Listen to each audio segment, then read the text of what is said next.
Giants are one of history's most interesting mysteries. It seems like they appear everywhere from religious myth, legends, and oral folk tales. While we lack physical evidence of these creatures, they still live on in our stories. As we dive further, I first want to clarify the differences between these three forms of folklore stories. In William Bascom's The Forms of Folklore Prose Narratives, he gives a great chart that helps us distinguish myth, legend, and folktale. While these three just seem like the same word for an old story you'd hear from a conspiracy theory junkie, they actually help us decipher how we should view certain stories. To make it simple, myths are faith-based stories, while legends are at least the listener or the teller believes it's true, and folktales are bedtime stories.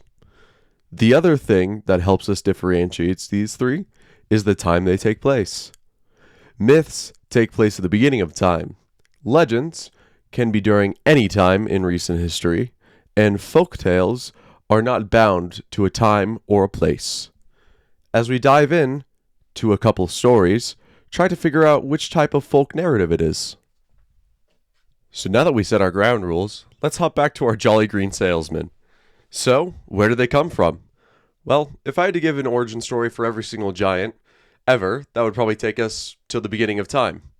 Conveniently, that's when those giants come into existence. They're usually the storm after the calm.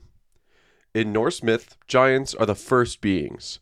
According to Children and the Swans by Jane Beveridge, before giants, all that existed was an icy northern world of endless darkness, and a southern world which was hot with fire and burning with glowing embers.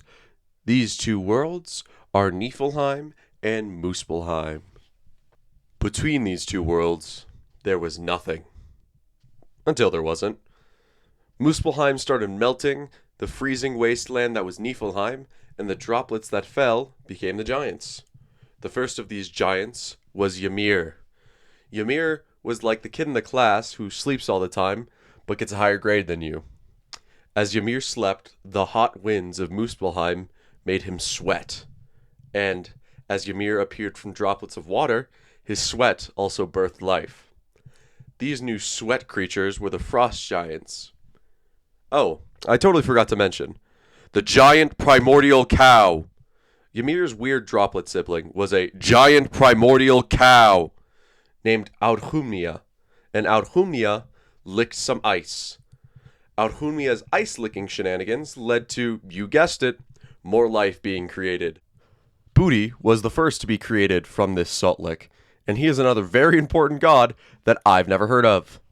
Anyway, he's the grandfather of Odin, Vili, and Ve. Up to now, everything was peaceful. I mean, giant void, hell, and really cold hell. What more could you ask for? Well, Odin, Vili, and Ve, in the rebellious phase, decided to just kill Ymir. So what now? You have a primordial giant's corpse and a whole lot of nothing. The Three Stooges decided Ymir's corpse was going to be the earth, and his skull, well, they screwed it in like a light bulb and made the sky. In other mythos and religions, giants usually show up a tad bit after creation. Specifically in Greek myth, the Titans are birthed from the gods Gaia and Uranus. While in the Bible, the giants, or Nephilim, are created from the union of angels and earthly women. Even in the Quran, there is mention of the tribe of Ad, though it's debated if they were actually giants. The people of Ad were described as mighty men, which could be interpreted as giant in size, but others interpret it as mighty with power, for the tribe of Ad were tyrants of modern-day Yemen. Not all giants are humanoid in folklore. By far, some of my favorites have to be the huge creatures that appear. Growing up on Godzilla has played a big role in my love for massive monsters. I adore giant serpents like Jormungandr, who in Norse myth is the world serpent that is coiled around Midgard, with his tail in his mouth. When the end of days come, also known as Ragnarok, Jormi will release his tail from his jaws, join his brother Fenrir, the giant wolf, and fight Thor in their final engagement. Let's take a trip over to Japan. This tightly packed island has so much interesting culture to dive into. One giant I want to talk about is the Namazu. The story of this giant catfish is quite interesting. In 1855, the Great Ansei earthquake ravaged the Edo region of Japan, claiming 7,000 lives in the process. Of course, the blame fell onto a giant catfish. As the story goes, Takami Nazuchi, and no, not Kanji Tatsumi's persona from Persona 4, trapped Namazu under Japan with Kaname Ishi, a huge rock. As you know, all gods need a vacation, so Takami Nazuchi skipped town and left our big friendly catfish to the god of prosperity, Ebisu. Eventually, sleep catches up to all of us, and Ebisu took some time to catch his 8 hours. And that was his mistake. Unfortunately, Ebisu decided to fall asleep on November 11th, 1855, and Namazu took his opportunity and thrashed about, causing the earthquake in question.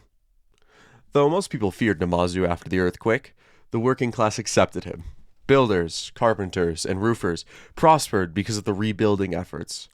Most woodblock prints you see post-earthquake show civilians living large, or even Ebisu redistributing the wealth to the lower classes. The weirdest thing about this whole story is, why a catfish? One day, an eel fisherman noted some unusual catfish activity. He may have been going crazy, but he believed that it was a sign of an upcoming earthquake. Lo and behold, an earthquake struck that evening. In 1930, two seismologists, Shinkishi Hatai and Noboru Abe, recorded some very angry catfish several hours before earthquakes. Well, Namazu is really interesting. There is another giant in Japanese myth that I love. While giant in stature, being over 10 meters tall, it truly falls under the category of yokai. The Gashadokuro is a giant skeleton that is made up of the skulls of fallen warriors or people who've died in famine. This calcium powerhouse doesn't run off your average Duracell. No, this guy runs off of malice and bad vibes. He loves showing up at 3 a.m. and being a little big menace. You can usually find him roaming around the fields or country roads. Take me home.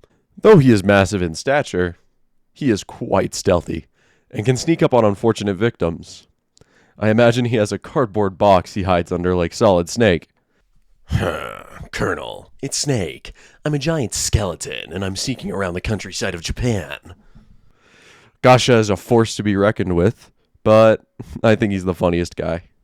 To this day, I think Scotland is one of the most serene and peaceful places. So much beautiful architecture, jaw-dropping locks, and Gordon Ramsay. The whole Scottish country is something straight out of a storybook. I mean, even the Scots think it is, because their national animal is a unicorn. Of course, this small country has some giant stories. I'd like to introduce you to Storvorm, the giant sea serpent, and his epic battle with Asipatl. Storvorm heirs from Orcadian folklore, which heirs from the Orkney Islands north of Scotland. I had to look that up because I thought it was a medal from Star Wars. Wormy, much like Yormi, is a giant serpent, and that's where the similarities stop. Storvorm's story is quite interesting.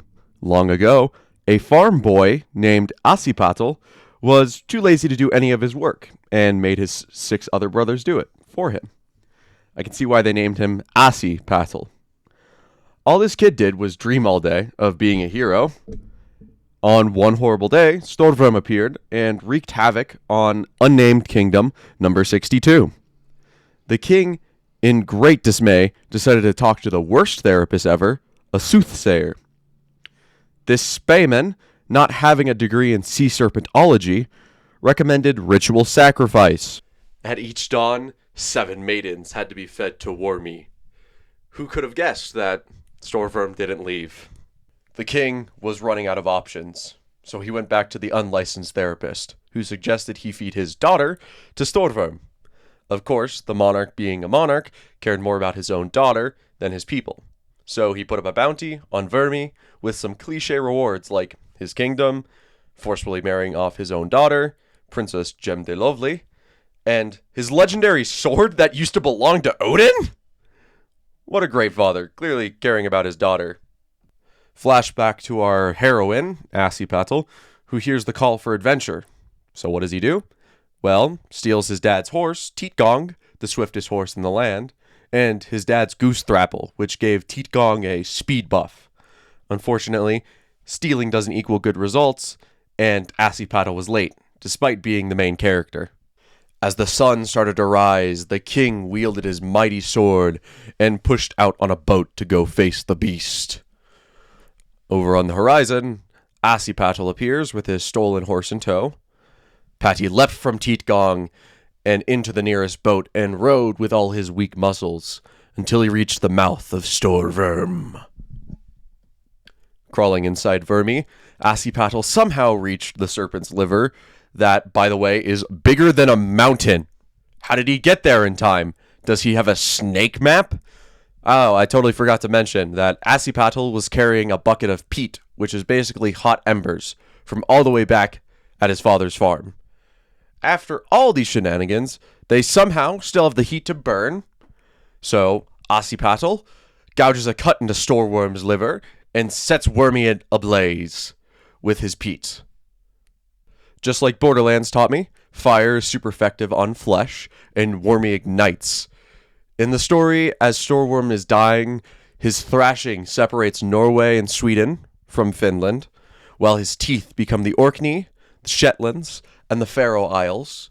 Finally, his body coils up and becomes Iceland. It's still believed that the reason for Iceland's volcanic activity is due to Storworms still burning. In a crazy twist of fate, the unofficial sea serpentologist was having an affair with the queen, which is the only reason why she wanted the king to listen to this crazy guy. Anyway, the queen gets exiled and the Spayman gets dead. All in all, there is a giant world out there with so many stories to tell. The concept of giants spans across all people and cultures, which makes them so interesting. How they interact with us humans, or even how we walk on their flesh. Though we might not see them, we are left with the tales that define our history. Keep it real. Or not.